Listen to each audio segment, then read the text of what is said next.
New Vestroia is a pretty good sequel to Bakugan Battle Brawlers at the end of the day.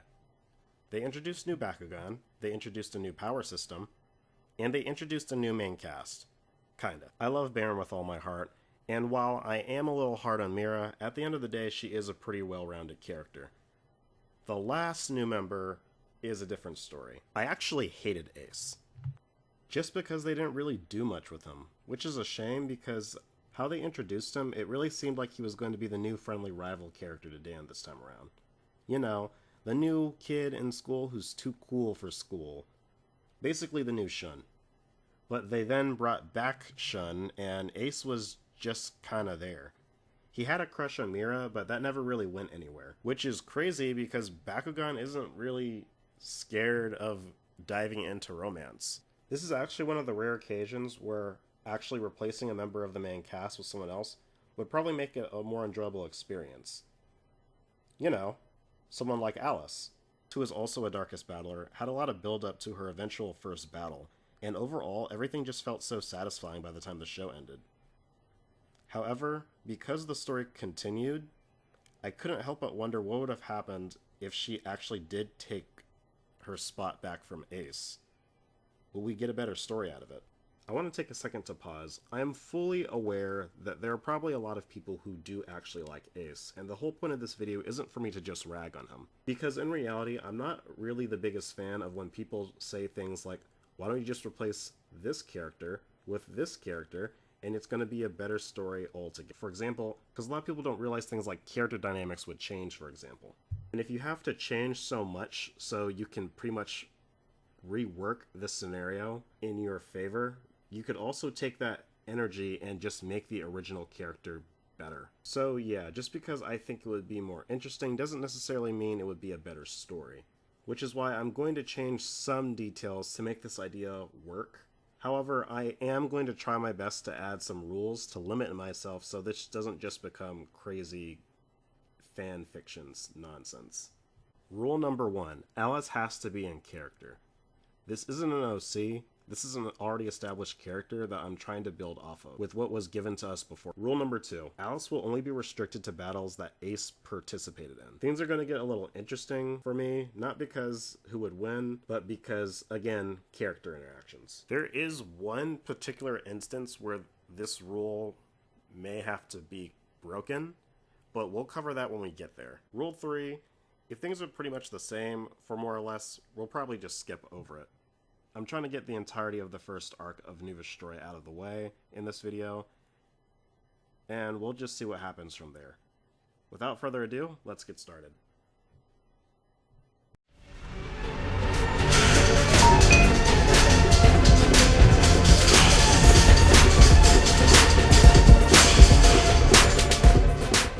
First things first, to keep in line with the rules, Alice has to participate in battles that Ace was in, so we have to figure out how did she get to New Vestroia in the first place. But this isn't anything too difficult. Like I said, I'm going to be making some revisions so this can go a little bit more smoothly. During the events of the first episode, conveniently around this time, Alice would just be visiting her friends. She's done it before, so it wouldn't be too crazy. So in the first episode, Bruno and Dan are on a date, and Julie, alongside Marucho, is spying on them. The only difference is Alice is with them.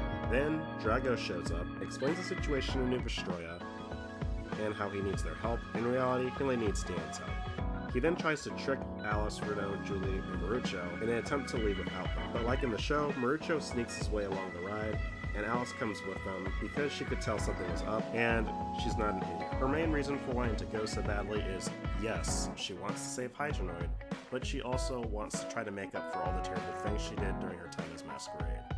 In reality, this isn't really her fault, but it's Alice. Once they arrive in New Vestroia, they're still in the rocky area that they see in the first episode. And the first revision we're going to make is that Volt and Link will actually be chasing a Bakugan instead of everyone just showing up in the same spot. The Bakugan they're chasing in particular will be Percival. The reason for this is to get more of a connection between Percival and his partner. And yes, you can make this change with Ace technically, but you have to work around it. Maybe if you touched up his backstory or something, I don't know. Once our heroes find the Bakugan, along with Volt and Link, they are then challenged by them, and Dan has no problem taking them up on that offer. Mira then shows up, hands them a gauntlet, and the rest of the episode plays out the way it's supposed to.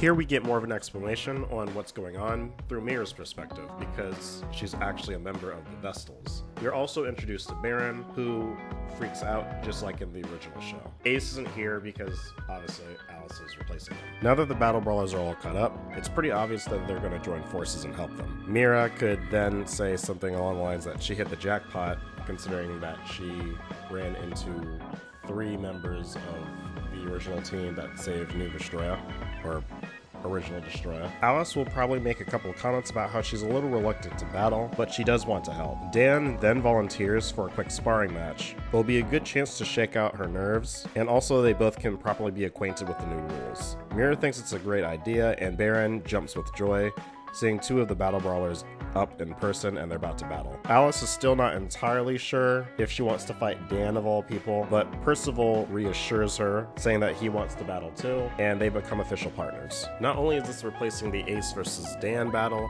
but it's also giving us one of the biggest missed opportunities of New Vestroia, having members of the original team go at it with the new rules. I think this battle would be really fun to see, because neither side has that much of an advantage. While yes, Drago has the perfect core, he's not entirely comfortable with his new body, and we know it's not as powerful as he was at the end of the original season.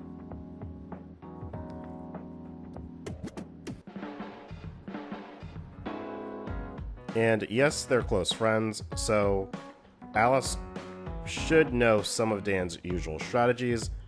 However, she isn't used to the new rules, and this is her first battle, so Dan does have that one up on her. And the overall point of this episode would be to boost up Alice's confidence so she can feel like a proper member of the team without having to redo her entire character arc all over again. Overall, I think ending the battle in a similar fashion, the way it was originally intended to with Ace, would be a really smart decision in this case, because one, it shows that Dan and Drago are extremely powerful, but they still have rooms to grow, and it doesn't make them look weak in comparison because we know how powerful and smart Alice is because of the original season. And also, maybe ending it in a tie over and over again until they both get tired could be an interesting little callback to the Battle of Masquerade.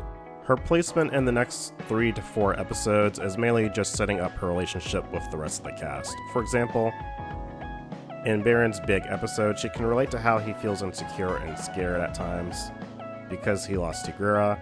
She doesn't have to straight up bring up she's Masquerade to Baron, but she could also probably allude to it. As for her relationship with Mira, they are the only girls on the team, so instead of her just being Alice's replacement like she did in the actual story, I feel like you could build up a genuine, interesting friendship between the two.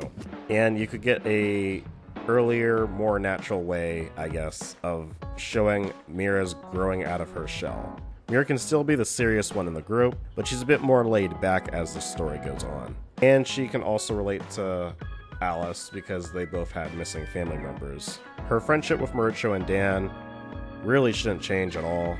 We had like 50 episodes, we know how they feel about each other.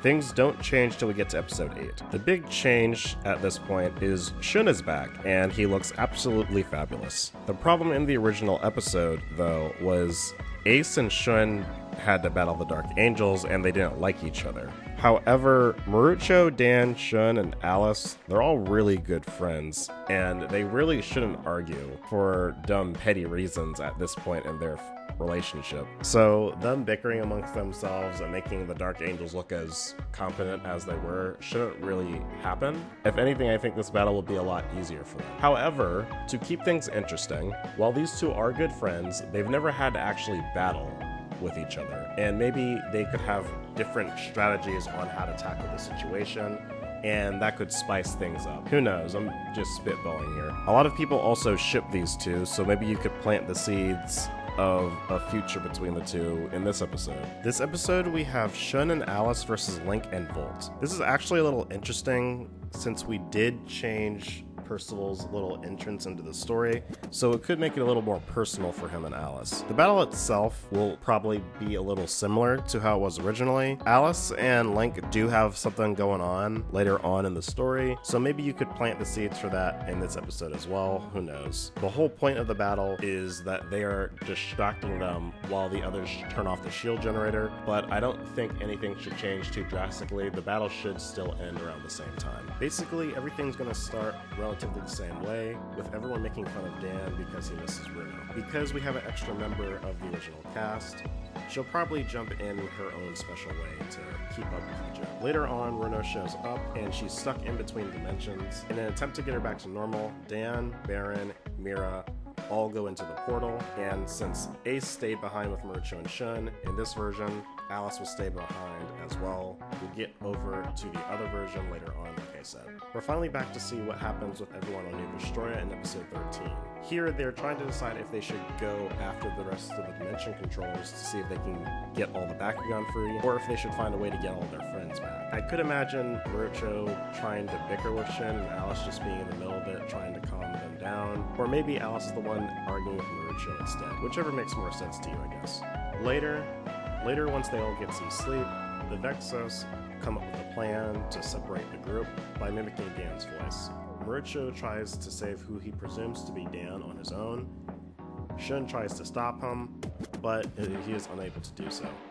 And unfortunately, Marucho is separated from the group. Now, originally they also used Mira's voice to manipulate Ace, because he had feelings for Mira. However, Alice doesn't have those feelings, and even if she did, I don't think she's stupid enough to fall for this obvious trap. And after Marucho gets taken and Alice and Shun figure out what's going on, they then decide that it's probably best that they just stick together no matter what happens. And you could even have a bit of a joke that the Vexos got Marucho, but they're kind of back to the drawing board in terms of what to do about the other two right now. And the main reason I bring this up is because normally Ace and Mylene's battle would happen this episode, but because Mylene isn't about to fight them both, it'll have to be postponed. In episode 15, after Alice and Shun decide to stick together, they're currently trying to find out a plan to rescue Marucho while also getting to the next shield generator. Their strategy meeting is interrupted when Mylene and Shadow Probe do eventually go out of their way to challenge them,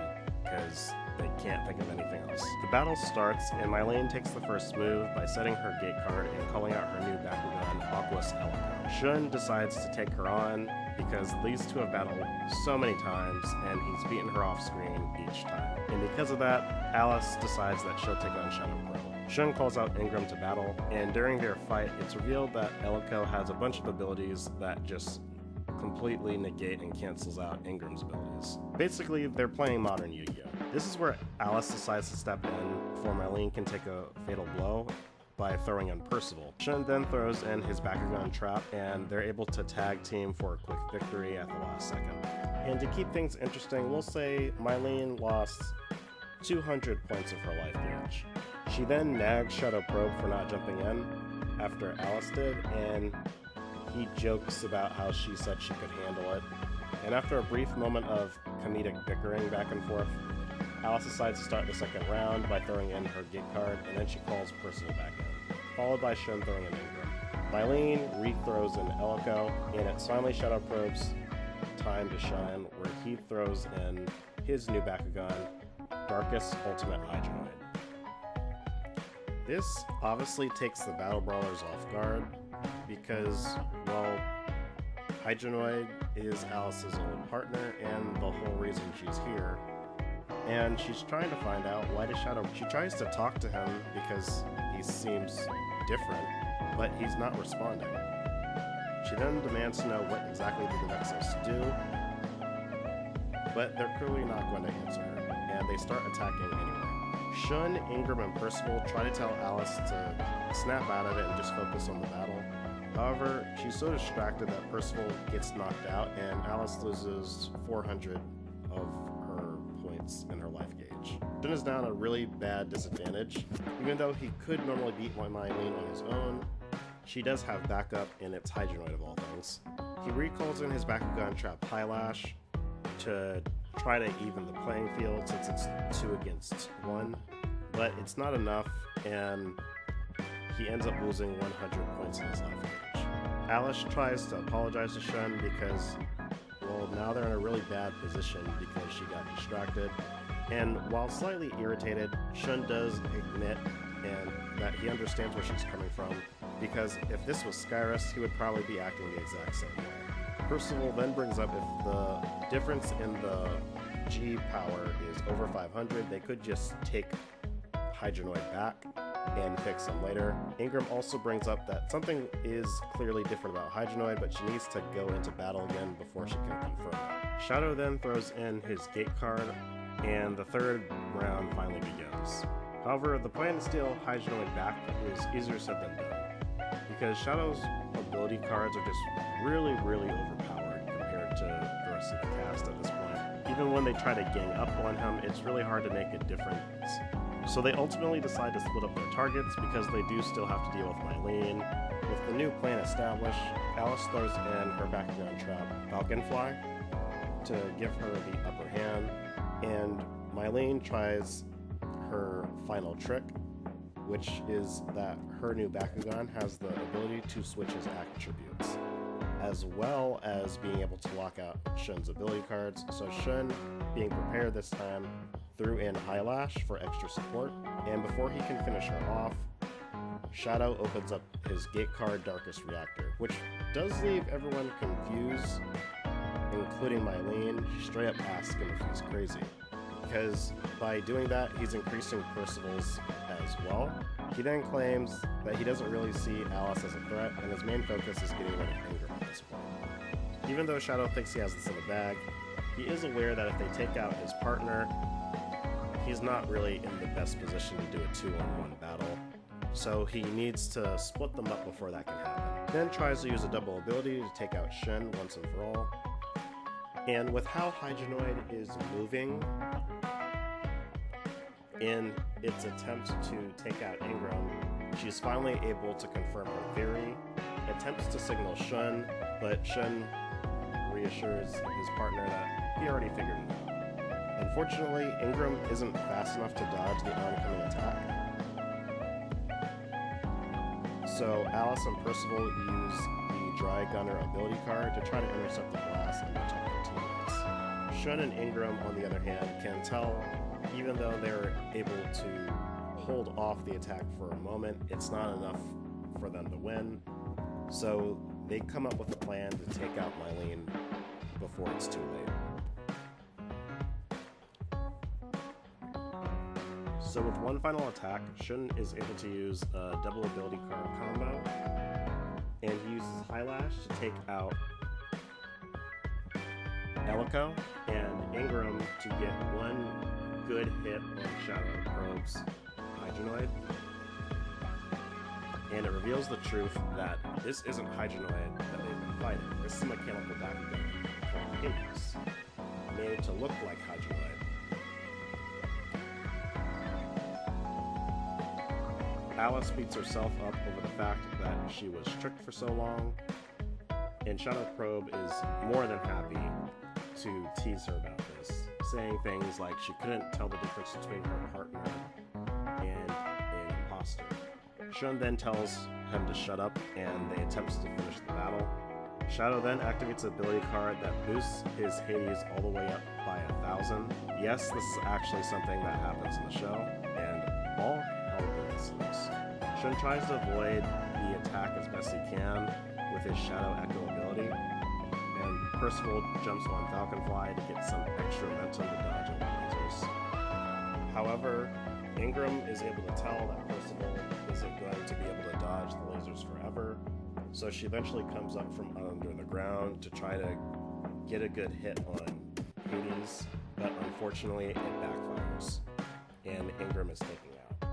Seeing that things are only going to get worse, Shun decides to get Highlash to move Percival out of the way and takes on the hit, which unfortunately knocks him out of the game. The shockwave also knocks Shun back a bit, leaving him unconscious.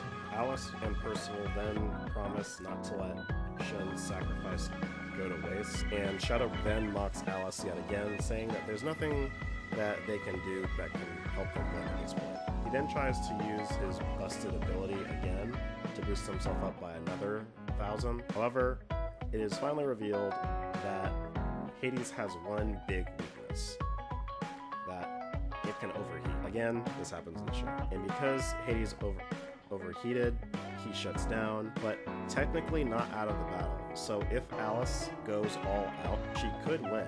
However, Mylene then gets word that the Bakugan Trap Fortress is fully operational and tells Shadow to use it now before it's too late. He panics and throws it out, and it's able to intercept the oncoming attacks just in time. And sadly, just like Hades, Fortress is an absolute powerhouse and is able to stall the battle out long enough for Hades to be fully operational again. And from here on, Alice proceeds to lose the battle. The winner is Shadow and Mylene. Now, because this battle is so important, I thought it was only necessary that I should go into detail about this one. I'm not going to do that for all of the battles, unless you guys would prefer that. So let me know in the comments if you like me going into detail about how these battles could go in, or would you prefer if I just skimmed over them like I usually do? So I'm going to try to make this a lightning round. This is scenario B if Alice had to go to Earth, because that's originally where she was in the actual story. So if Alice had to go to Earth, she isn't necessarily fighting. Well, she's not required to fight because Ace didn't. But if she did go, basically what happened in these actual episodes would still occur. Spectra would kidnap Runo for a brief second so he could talk to them. But because Alice actually knows Spectra, she knows that they shouldn't trust him. And also, Alice would then get a hold of the card that Masquerade uses that they use to teleport everywhere. So I guess that could be useful later on. After this, Alice decides to give Link a place to stay because he doesn't have anywhere to go because she's too nice. So she's probably gonna just stay there for the time being while everyone is just biding time till the teleporter is operational again. After this, it's kind of up for interpretation on how involved you want Alice to be. Once Drago gets captured, you could have Alice try to take the stand, I guess, and try to battle Spectra in Dan's place, because at first they didn't know Apollinaire was going to do what he did, but again, this is all speculation. It would be nice to see Alice fight Spectra. We could see Masquerade and Spectra actually fight, but it's just me going off of what I think would happen and not off of what the writers would actually do, because logically this is what would make sense. Bakugan doesn't always do what makes sense. Regardless if this battle happens or not, Dan does get Drago back, and once that happens, Mira will then betray them, and they have to find a way to get back to New Vestroia another way. And Alice will probably be upset from two different perspectives. One, Mira betrayed her, and also Link betrayed her. But regardless of all that, they do find a way to get back. The big difference is because Alice has a gauntlet, she can actually go through the teleporter. That's everything for scenario B. It's not that crazy exciting, but I thought it was at least good to bring it up. Well, okay, I lied. We're almost back to business. So in episode 23, we're back on New Vestroia finally. And if Alice is with Dan and Baron, she gets teleported to the arena of the new shield generator. And if you're going with scenario A, where she didn't go to Earth, then she's just captured until Spectra lets her out. However, for scenario B, I don't think Alice necessarily needs to fight because Ace didn't fight. It would make sense for her to. It's just, then we have to find another opponent for her through the Vexos.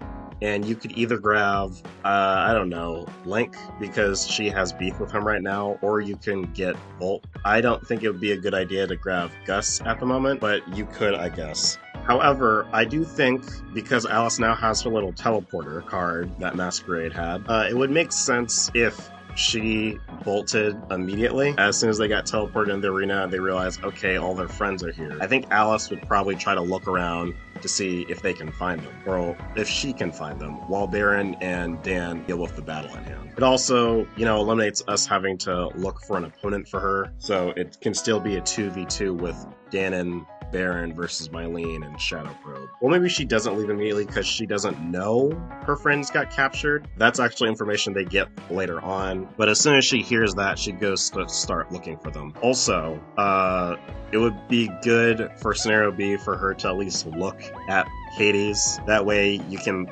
plant the seeds for their battle later on when she gets Hydronoid back. Regardless, when the battle's over, the resistance already formed, except for Mira because she's with the Vexos at the moment. And from there, we move on to 3. It doesn't really matter which version you went with at all, because we're back on track. Everyone knows Mira betrayed them, and they're going to take out the 3rd shield generator. Once they get there, everyone splits off into their individual groups for their battles, and Alice will be paired up with Dan, because Ace was in the original.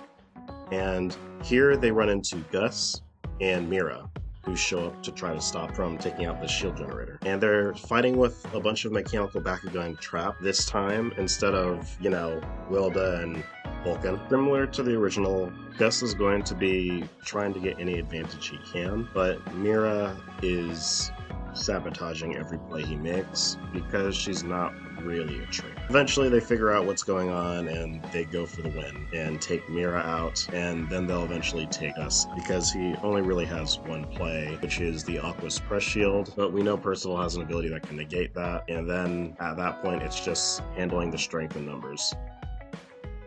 Now that Mira's part of the team again, the whole group goes to the final shield generator, and Marucho, Shun, and Alice are a little anxious to see their old partners, and when this happens, Prince Hydron decides to activate the final shield generator, forcing all the Bakugan back into their ball form, so they pretty much have to take the long way there. From this point, Alice is just going to be there to provide a little bit of commentary for the battle against Spectra with Dan, but eventually she leaves with everyone so they can go do what they came there for. Once they do find Hydron, Mylene forces him to come with the rest of the Vexos, like in the original, and they're also dealing with the place self-destructing. Eventually, because of some shenanigans, the Bakugan are able to return to their natural forms, so they're no longer turned to stone, and they're able to use their partners to escape the destructive building that's falling apart around them. And then we get the fake out of Dan dying in the explosion before he regroups with everyone else, and then we get a little bit of an epilogue from here, with Alice talking about how happy she is to see Hydronoid again, and maybe because Alice is front and center on the team this time around, someone can bring up that Hydronoid's a big softie after he brings up that he missed her too. And from here, they're on their way home, and Alice wants to make a point to thank Percival for everything he's done, and that she wouldn't have been able to do any of this without him. And Percival thanks Alice as well, and asks if they can still be partners, and Alice in her own way could say that they were always going to be partners, because just because she has Hydronoid back doesn't mean they have to stop working. Kind of like the Marucho, Elfin, and Preya situation. I see no reason for Hydronoid or Percival to just act like Skyrus and dip, but that's a conversation for another day. And with that, we are officially finally done with this video. This took a lot, and I mean a lot longer than I originally thought it was going to. Because, yes, it could have been longer, but I wanted to cover the first arc for now, because I want to read the room to see how everyone's feeling about this series before I put my 100% heart and soul into this, because I'm still experimenting with the channel. I wouldn't mind covering the rest of New Vestroia, but I want to see how everyone feels about the series so far, and also it gets a little weird and complicated once we get to the rest of New Vestroia, as soon as we get to like the arc of the attribute reviews and all that. And what I mean by it gets a little complicated is Ace's next battle is against Mylene for the rematch, where he teams up with Klaus, but she isn't on New Vestroia anymore, and she would be fighting Percival and Hydronoid. So if we skip that battle and go to Alice's actual battle, then it would be Shadow Probe and Alice. And again, she has Hydronoid and Percival, and yeah, things get a little complicated because we would also have to go over, would Klaus still know what's going on ahead of time, or would Baron be able to tell everyone what's up and they can form a plan around that? You gotta take a lot of things into consideration. I wouldn't mind doing more what ifs in the future. For example, I do want to do a series that's about what if the Battle Brawlers never disbanded, like if the original team kept coming back instead of them getting replaced over and over. But I want to wait on that because, again, I want to see how this one is processing and I want to build the channel up a bit. So the next one, I'm pretty sure I'm going to make it be, I'm pretty sure I'm going to do another 5 facts video. I had a poll a couple of days ago.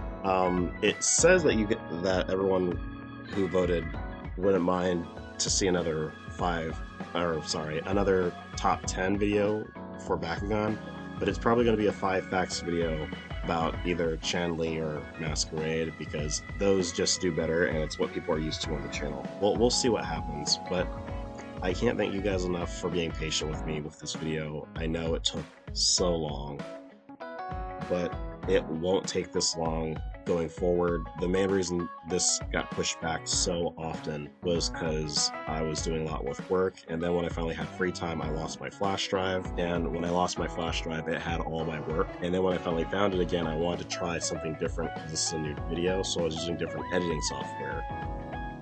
A lot of stuff, but again, it's not going to be anywhere near as long from now on, I promise. Well, with that, I really want to know your guys' feedback. Do you like the idea of Alice being a part of the Resistance? Would you prefer if she was a part of the Resistance but she didn't have to replace Ace? Just let me know. I'm curious. Alright, see you guys next time.